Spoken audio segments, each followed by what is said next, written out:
नमस्कार दोस्तों। Stock specific learning में आज बात करेंगे जो कि डिफेंस और एरो स्पेस वाली कंपनियां हैं। रोसल्स इंडिया लिमिटेड के बारे में बात करेंगे क्योंकि इसका स्टॉक रेंज ऐसा निकल के आता है थोड़ा सा जो कि 456 के आसपास है। और जहां तक सारे के सारे स्टॉक्स जो हैं डिफेंस वाले में काफ़ी खरीदारी देखने को मिला है। कहीं कुछ ऐसे स्टॉक है जहां पे थोड़ी सी बिकवाली देखने को मिला है, लेकिन इसका बिकवाली जो था क्या शॉर्ट टर्म था या लॉन्ग टर्म था, तो इसमें देखने में आता है जो इसमें बिकवाली जो हुई थी वो शॉर्ट टर्म का लग रहा है क्योंकि इसका चार्ट ऐसा दर्शाता है। जहाँ पे चार्ट में देखूं तो चार्ट इस तरह से दर्शाता है जो पिछले कुछ दिनों से स्टॉक में जो जंप आई और गिरावट थी, गिरावट के बाद दोबारा इसने स्टॉक ने अच्छी खासी जंप लगाई है।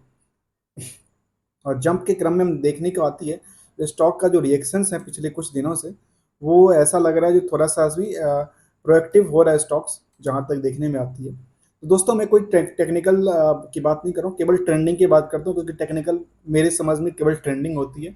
अब जो बाकी जो इन्वेस्टमेंट का पर्पस होता है वो होता है फंडामेंटल्स में, और फंडामेंटल्स में हम जानने की प्रयास करेंगे। थोड़ा सा हाईलाइट होता है जो कि फाइनेंशियल्स के ऊपर, और बाकी जो हाईलाइट्स हैं वो हैं कितने परसेंट की इन्वेस्टमेंट यदि किसी पीरियड में हुआ होता तो क्या रिटर्न निकल के आता आज के दिन, जबकि मार्केट क्लोज के बाद की बात कर रहा हूँ। तो हम इसको जानते हैं 456 के आसपास का स्टॉक रोसल्स इंडिया लिमिटेड के बारे में।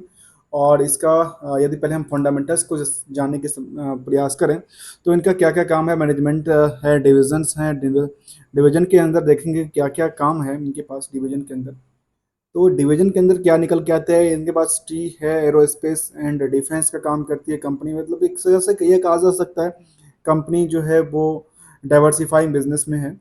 तो मैं इसमें एरोस्पेस वाली और डिफेंस का भी काम करती है, साथ में इसके पास टी का काम है। तो अब किस तरह की टी बनाती है, इनके पास डीकॉम्स हैं, नोकरो ही है, कुछ इनके ब्रांड्स हैं जो स्टेप 6 टी जो है इनके पास। बाकी जो है इनके रोसल्स जो टेक सिस्टम्स हैं उसके पास ये सारे सिस्टम्स हैं। बाकी चलिए सर्टिफिकेशन एंड मेंबरशिप इनके पास कुछ है इंफॉर्मेशन है। जो ये जो चीज़ें हैं ये आपके फंडामेंटल्स में, अर्थात ये समझने का मतलब होता है कंपनी क्या करती है एक शॉर्ट तरीके से। बाकी यदि और भी कंपनी के बारे में जानूँ तो के बारे में बताऊँ तो कंपनी 1994 में बनी थी और एच एम गुप्ता के ने बनाया था। द रोसल स्टील लिमिटेड के नाम से the traded aviations and the defence manufacturing and the service capacity of the growth in its growth. और इसके बाद कंपनी का जो ग्रोथ लेवल रहा, बाद में कंपनी का नाम चेंज होकर रोशल्स इंडिया लिमिटेड रखा गया। जो कि डाइवर्सिफाइंग हमने पहले कहा, जो रिप्रेजेंट इज डाइवर्स बिजनेस, जिसमें अलग अलग तरह के बिजनेस हैं इनके पास। और इनके पास एडी अभी रिसेंटली देखूँ तो T vision and the 9 year the A and D जो कि डिविजन्स हैं। Company promoter has around the decades of the experience in this industry में है। तो जानते हैं पहले और मार्केट का रिएक्शंस क्या है, मार्केट में क्या निकल के आती है। अब आवर वीक की हाई की बात करेंगे तो 550 के आसपास की रेंज निकल के आती है। और एक बॉटम लाइन के अमाउंट्स को देखें तो 266 के आसपास निकल के आती है। तो 266 जो बॉटम से लेकर के टॉप तक का रेंज जो कंपनी ने एक जंप लगाया है एक साल के दौरान, तो ऐसा लगता है जिसके भी रिसेंटली 456 का अमाउंट है, जो कि लगता है अभी 52 वीक्स हाई को ब्रेक करने के बाद एक लेवल पहुंचने के बाद प्रॉफिट बुकिंग हुआ है। उसमें भी प्रॉफिट बुकिंग लगातार जैसा लगता है, जैसे चार्ट में दिख रहा है भी थोड़ा सा जो चार्ट में उसके बाद थोड़ा प्रॉफिट बुकिंग जो चल रहा है तो बैक टू बैक थोड़ा सा चलता ही गया है, लेकिन उतनी बड़ी लंबी नहीं हुई जितने इस एक्सपेक्टेशन में थी। तो उसको अभी एक स्टेबिलिटी बना रही दोबारा कंपनी को कि इसका ट्रेंड अभी देखने में आती है। यदि मैं ट्रेंड को ही ट्रेंड देखूँ ओनली तो यहाँ पे कंपनी ने स्टेबिलिटी थोड़ी सी बनाई कुछ ट्रेडिंग सेशन के हिसाब से। बाकी यदि मैं इसको निचले स्तर से देखा जाए तो यहाँ से स्टॉक्स ने ऐसे रिएक्शंस किया है और ऊपरी सतह के लिए तोड़ा है।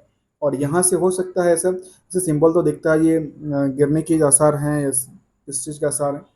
आगे देखते हैं क्या कहती है इसका फंडामेंटल्स में, जो कि फेस वैल्यू की बात करें तो 2 रुपये की फेस वैल्यू है कंपनी का। साथ में देखें दूसरा चीज़ तो ये निकल के आती है पी रेशियो, पी बी कर काफ़ी ज़्यादा है और 130 के आसपास है। आर ओ ई की बात करूँ तो थोड़ा सा 4 के आसपास निकल के आती है। और कंपनी एरोस्पेस एंड डिफेंस वाली कंपनी है और स्मॉल कैप के अंदर आती है। इस तरह की स्मॉल कैप वाली कंपनी जो होती है ना वो या तो क्या कहते हैं उसको, अक्सर लोग मल्टी बैगर्स कहते हैं। तो हम इसको मल्टीबैगर भी फिलहाल भी नहीं, कुछ कुछ नाम नहीं दे रहा हूँ, केवल हमने इसको चार्ट देखने का समझने का प्रयास किया। एक साल के अंदर चार्ट में अच्छी खासी इसमें देखने को मिली थी, लेकिन एक टॉप लेवल से जब गिरावट आई तब रिसेंटली इसमें देखा जा सकता है, अभी 52 को अभी रिसेंटली ब्रेकआउट नहीं किया है इसने।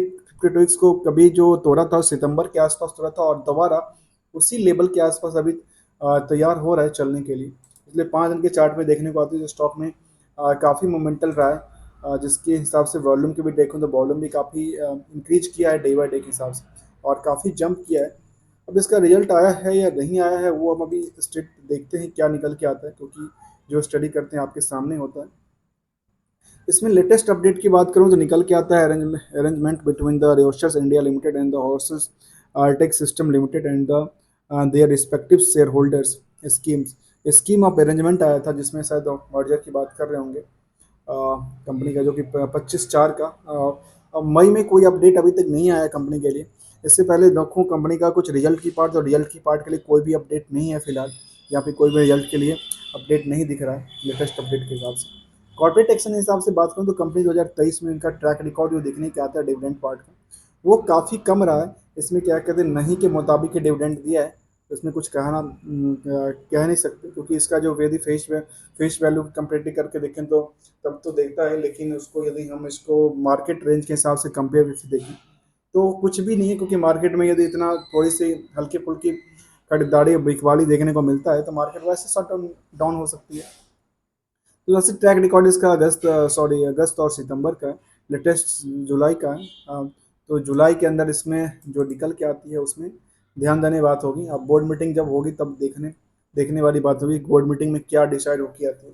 तो इसका रीजन एक और हो सकता है, जो रीजन यहाँ पे पता चलता है रिवेन्यू मॉडल पे, और ये रिवेन्यू मॉडल जो है ये कंपनी की पर्सनली इसी कंपनी का है, इसका कोई सब्सिडरी कंपनी का जो इनकम्स है उसको ऐड नहीं किया गया है। तो इस बेसिस पे यदि देखा जाए तो कंपनी का यदि स्टैंड अलोन के हिसाब से तो 118 करोड़ से काफ़ी चेंज होकर 110 करोड़ पे हो जाती है। नेट प्रॉफिट जो 24 करोड़ था वो कुछ भी नहीं, मतलब न्यूट्रल, अर्थात ये कंपनी की जो रेंज निकल के आती है वो दिन ब दिन घटती जाती है। और मार्केट का रिएक्शंस क्या, अभी लगता है 52 हाई को ब्रेक दोबारा तोड़ने की कगार पे चल रहा है थोड़ा सा। तो इसका मतलब ये हो सकता है मार्केट को ऐसा संकेत जाता है जो मार्केट में इसका रिजल्ट अच्छा हो सकता है। हम उसको चेक करेंगे जो मार्च टू मार्च में अच्छा रिजल्ट आता है क्या। तो इसमें ऑपरेटिंग प्रॉफिट मार्जिन और बाकी जो प्रॉफिट मार्जिन थी काफ़ी घट जाती है। और बाकी चीज़ों को हम देखें यदि यहाँ पे कुछ क्वार्टर टू क्वार्टर को, तो ऐसा लगना चाहिए, देखते हैं मार्च में क्या रिजल्ट इसका अच्छा आता है या नहीं आता है। यदि हम कंसंट्रेट के हिसाब से देखें तो ये निकल के आती है जो कंपनी का मार्च टू मार्च में तो और कम ही डाउन साइड देखने को मिली है। पिछले साल अभी मार्च 23 के अंदर 67 करोड़ के आसपास का टोटल सेल्स दिखा था, लेकिन उसके हिसाब से दिसंबर में 119 करोड़ के आसपास, 110 करोड़ के आसपास दिखा है। तो मुझे लगता है ऐसा एक्सपेक्टेशन है यदि 10% के आसपास इसकी profit margin, operating profit margin increase होती है, उसी हिसाब से इसका जो यदि सेल्स रिवेन्यू भी इंक्रीज करती है। यदि मैं किसी कंपेयर करके देखूँ तो यहाँ पे कंपेयर में डाउन साइड देखने को मिली है सितंबर के हिसाब से, लेकिन ऐसा लगता है यदि डाउन साइड ही रही तब तो थोड़ा सा नुकसान होगा। यदि अपर साइड के लिए आएगा, कोई सेल्स रिवार्ड इंक्रीज करके आएगा, तो मार्केट हो सकता है इसके प्रोडक्टिव के हिसाब से काम करे और मार्केट में थोड़ा शॉर्ट ट्रस्ट बिल्डअप हो। नेट प्रॉफिट की बात करें तो केवल एक दिन 2 करोड़ के आसपास निकल के आते, जो कि क्वार्टर में करीब 24 करोड़ के आसपास कभी हुआ करता था।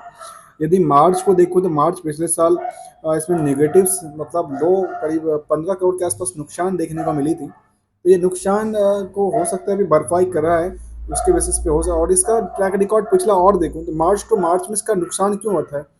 ये मार्च में देखने 14 करोड़ का नुकसान, इसके साथ साथ नेट प्रॉफिट में इससे पहले 2022 के अंदर देखने को मिलता है जो नुकसान है। तो ऐसा भी हो सकता है इसका नुकसान भी है, लेकिन मार्केट प्रोएक्टिव इसका हर एक क्वार्टर में देखने को बाद डालती है। मैं हिस्टोरिकल डेटा की बात करूँ तो ये निकल के आती है मार्च टू मार्च में कंसल्टेड के हिसाब से इसका 22 करोड़ का, 12 करोड़ का, 14 करोड़ का नुकसान ही नुकसान देखने को मिला है।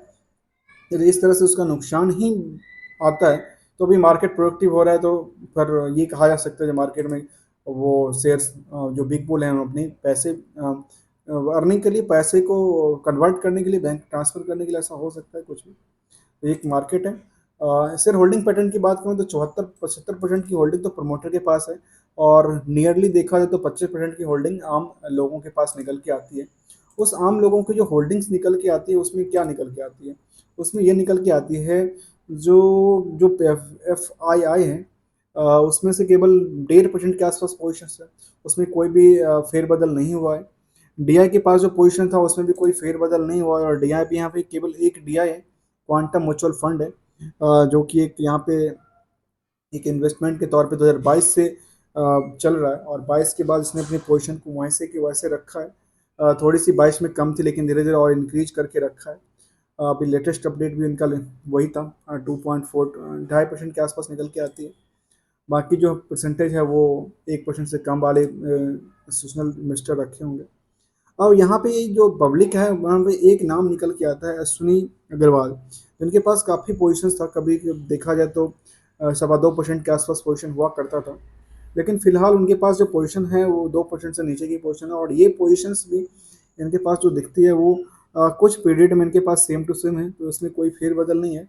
तो ये कहा जा सकता है ये एक बड़े इन्वेस्टर के तौर पे होंगे या प्रमोटर के कुछ रिलेटिव्स के तौर पे होंगे, ऐसा हो सकता है, या मैंने कहा बिग बिग बुल के तौर पे होंगे जिन्होंने एक एक अच्छे रिटर्न के लिए आसार करके बैठे हैं।